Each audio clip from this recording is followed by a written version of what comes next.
जी भाईजान, ये folding door है हमारा। ये फोल्ड होके तो यहाँ तक ये इकट्ठा हो जाता है। ठीक है, अब इसकी जो एक पोर्शन है इसकी थिकनेस दिखाता हूँ मैं आपको। कैमरा नज़दीक करो ज़रा।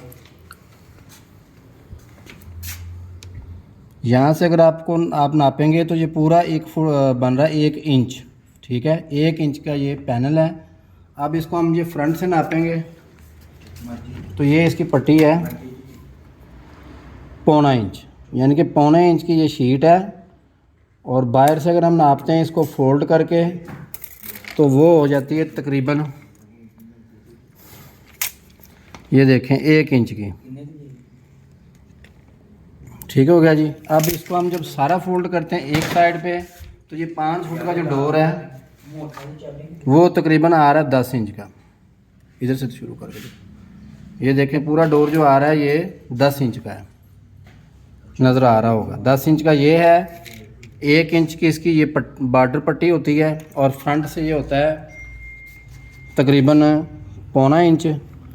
ऊपर इसके ये स्लाइड लगे हुए हैं। ये व्हील आपको शायद नज़र आ रहे हो, यहाँ से ये दिखाएं ज़रा। ये व्हील है, ये ऐसे करके ये फोल्ड होता है और फर्श के ऊपर ये बिल्कुल आज़ाद होता है। नीचे इसकी कोई व्हील कोई चीज़ नहीं लगती। इतना फ़र्क होता है फर्श के साथ।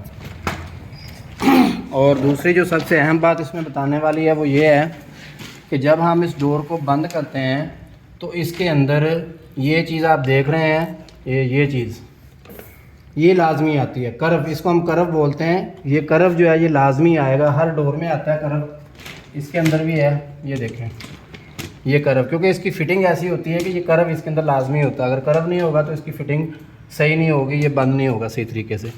और ये इसके दोनों साइडों पे मैग्नेट पट्टी है। ये मकनातीस होता है, जैसे इसको करीब करेंगे तो ये टच कर जाएगा।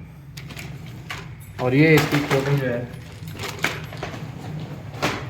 बिल्कुल स्मूथ है। ऊपर से देखें ज़रा, ये फ्रंट पे व्हील लगे हुए हैं, ये चीज़।